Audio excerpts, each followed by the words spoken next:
Mga kapuso, inabot na ng ilang buwan pero hindi pa rin nakakatid sa huling hantungan ang isang ginang na namayapa noong pang-Enero.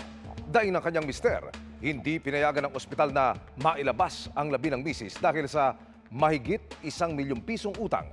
Nagpatulong na siya sa inyong Kapuso Action Man. Mahigit 1.2 million pesos pa ang outstanding bill ng Mrs. ni Ted sa isang ospital sa Biñan, Laguna. Makaraang masawi sa sakit na lupus noong 16 ng Enero.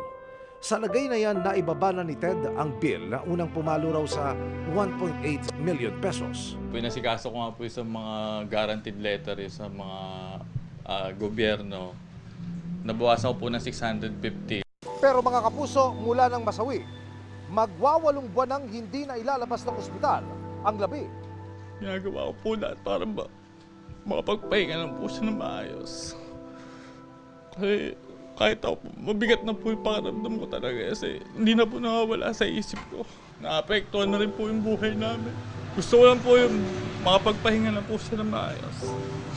Nagsusumamo si Ted dahil aminado siyang hindi niya kayang mabayaran ang utang sa ospital. Nagta-tricycle lang po ako. Wala pong financial talaga eh.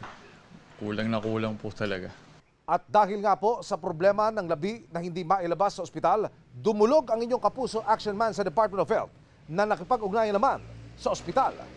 Ayon sa ahensya, ang hindi pag-release ng labi ng pasyente sa pamilya ay may tuturing na paglabag sa Republic Act No.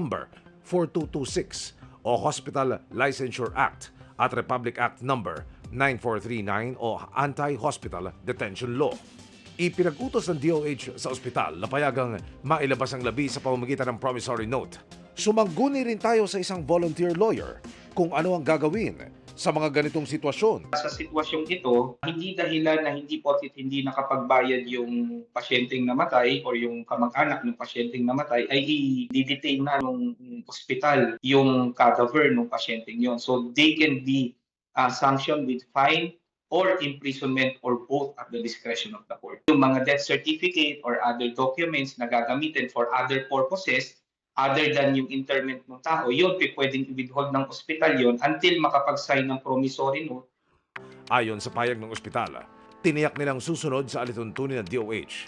Nakipag-ugnayan na sila sa ahensya upang linawin ang issue ng umanay detention sa labi bunsod ng hindi pa nababayarang hospital bill. Lumabas sa kanilang record na wala pang napipirmahang promissory note para mailabas ang nasabing pasyente. Handa silang makipagtulungan sa nagluluksang pamilya. Sa ngayon ay nailabas na ang labi at naipalibing na ito ng pamilya. Magpapasalamat po ng sobrang pasalamat po. Tatanungin ko po malaking utang na loob po sa inyo. Mission accomplished tayo mga kapuso. Para sa iyong mga sumbong, pwedeng mag-message sa Kapuso Action Man Facebook page o magtungo sa GMA Action Center sa GMA Network Drive, Corner Samar Avenue, Diliman, Quezon City.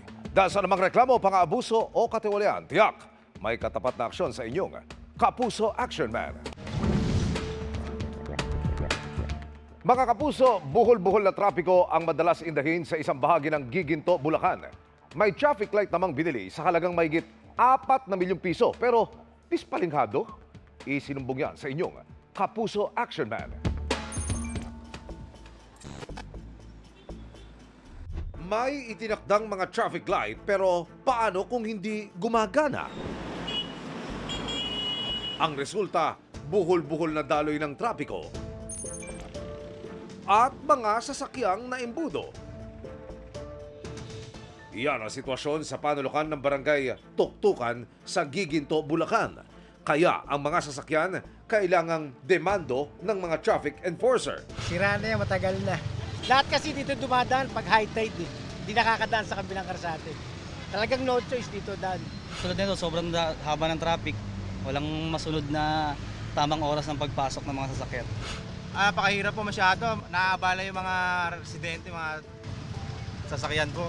Taong 2009 pa na ilagay ang traffic light na nagkakalaga ng 4.5 billion pesos pero hindi umano napakinabangan. Maginawa siya pagka may stoplight dahil kumbaga yung disiplina ng mga driver nasusunod.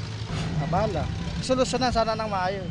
Dumulog ang inyong Kapuso Action Man sa DPWH Region 3. Kinumpirma ng DPWH Region Office 3 Maintenance Division ang problema at Nauunawaan ng ahensya ang perwisyong dulot nito. Kasama raw ang sirang mga traffic lights sa proposed Traffic Signalization Phase 3 project na kasalukuyan nilang hinahanapan ng funding. Target may patupad ang proyekto sa susunod na taon. Tututukan namin ang sumbong na ito. Para sa inyong mga sumbong, pwedeng mag-message sa Kapuso Action Man Facebook page o magtungo sa GMA Action Center sa GMA Network Drive, Corner Samar Avenue, Diliman, Quezon City. Dahil sa namang reklamo, pang-abuso o katiwalian, tiyak may katapat na aksyon sa inyong Kapuso Action Man.